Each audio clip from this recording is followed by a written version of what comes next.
Now in this second video I want to concentrate more on brush strokes and edges. Now I should say that my aim is to paint as clean and fresh and lively looking watercolour as I can, and the system I adopt is to paint each area once, the way I want it to look at the end of the painting.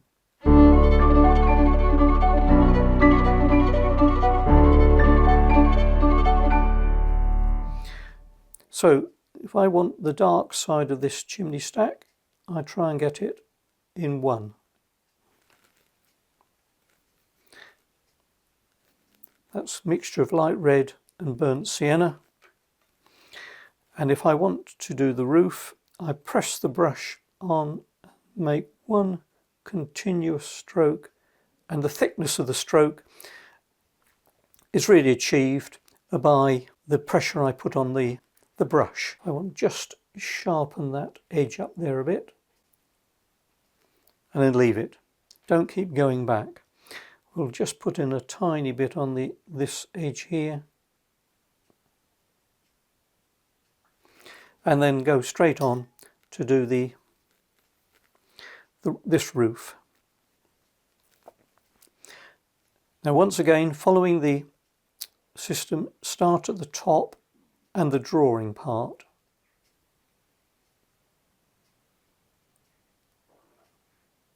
Press the brush, just introduce a little bit of viridian because there's a sort of bit of moss and lichen on this roof and it'll make it more interesting.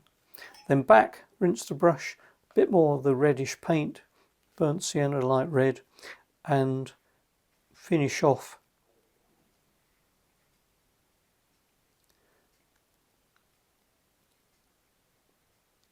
painting the roof.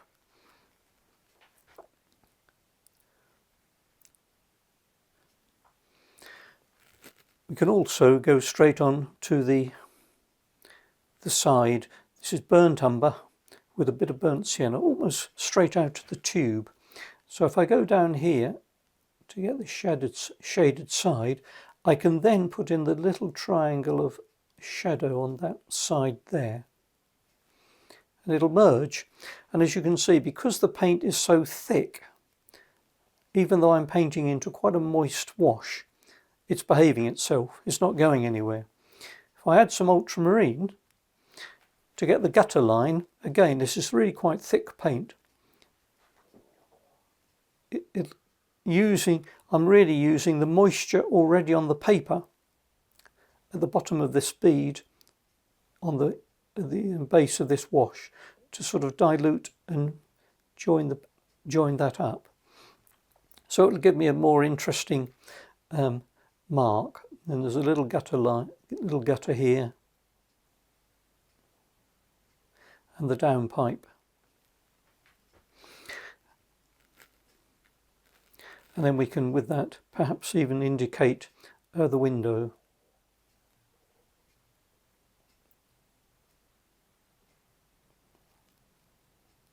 Without making too much of a song and dance about it.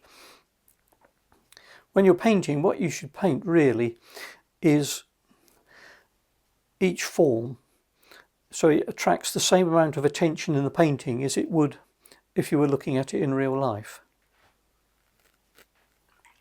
Now while that's drying, we can go turn our attention to the bush. Now this is quite again an example of having hard and soft edges and shadows.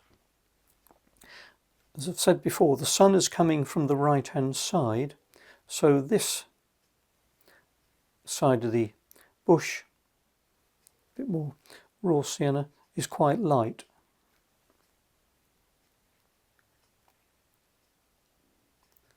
And we can put one or two sort of little leaves as it silhouetted against the light wall. Once you get over to this side though, it's darker. So I'll add some burnt sienna to my viridian.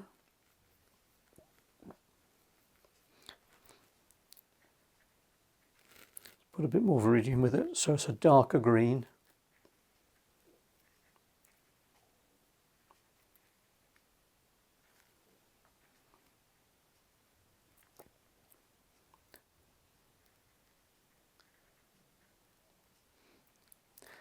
And I'll just soften the edge with a damp brush,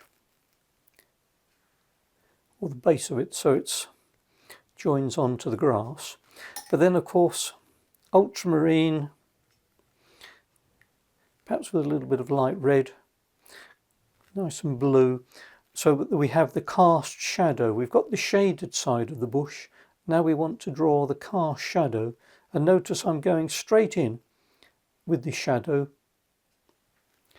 It's a shadow cast by a bush, so it's sort of quite broken up.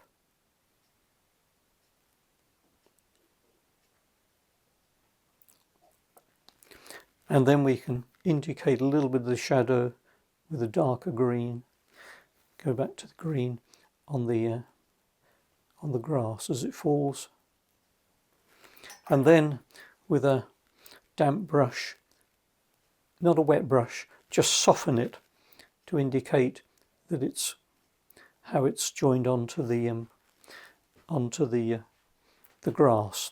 It's not a hard edge, as I say, a hard edge like that across the roof. While that's drying, we can then turn our attention and just with some lighter colour do the light side of the chimney stacks.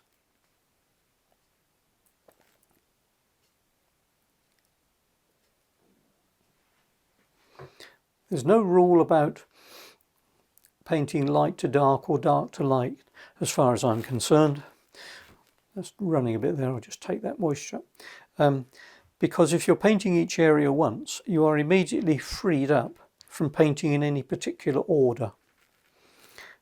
And with my bluey grey, ultramarine and light red, we can then indicate the shadow cast by the white gable end, or barge boards I should say. That could be a little bit darker. While it's still wet, you can always go back. And the shadow on this side isn't quite so deep.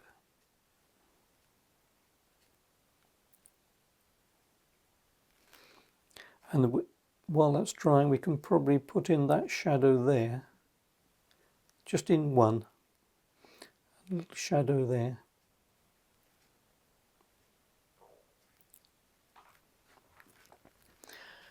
And that helps, obviously, as you can see, project the roof and the barge boards over the walls.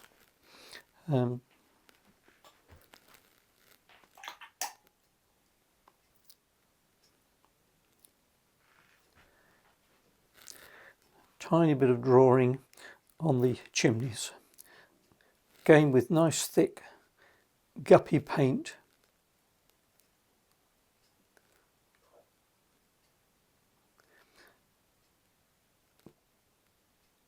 A little help indicate the thickness, and then we just put in a little dark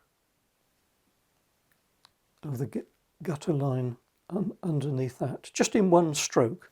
Don't do lots of different marks. And perhaps while we're doing that, we'll go straight on and do the shadow side of the building.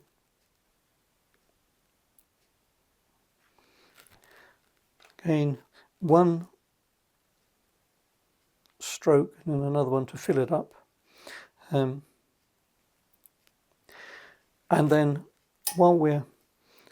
another important lesson in shadows is when you do the form shadow, do the cast shadow at the same time so they join on.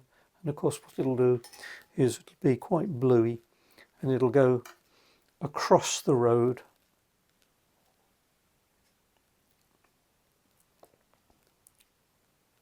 In front of those figures and up the bank.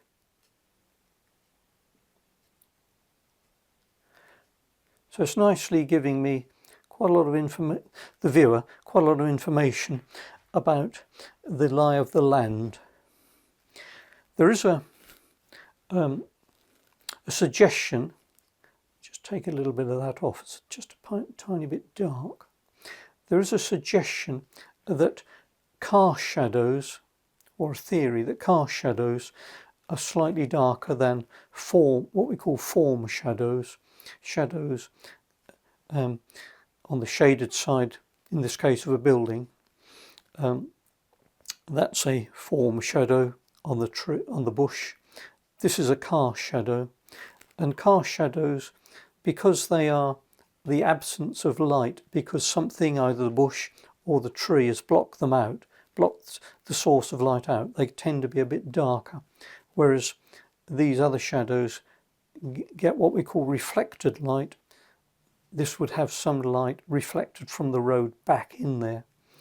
I'll just indicate with thicker paint the windows and doorway, but again they're all in the shadows, and so we don't want to draw too much attention to that. It's not natural for people to look into the shadows, they look at the light. Tiny bit of drawing there, and then stop. So in this particular section, what I wanted to do is emphasize the importance of connecting the form shadows to the cast shadows, and also the paint consistency. Have some light paint and some thicker paint. Let's have a bluey grey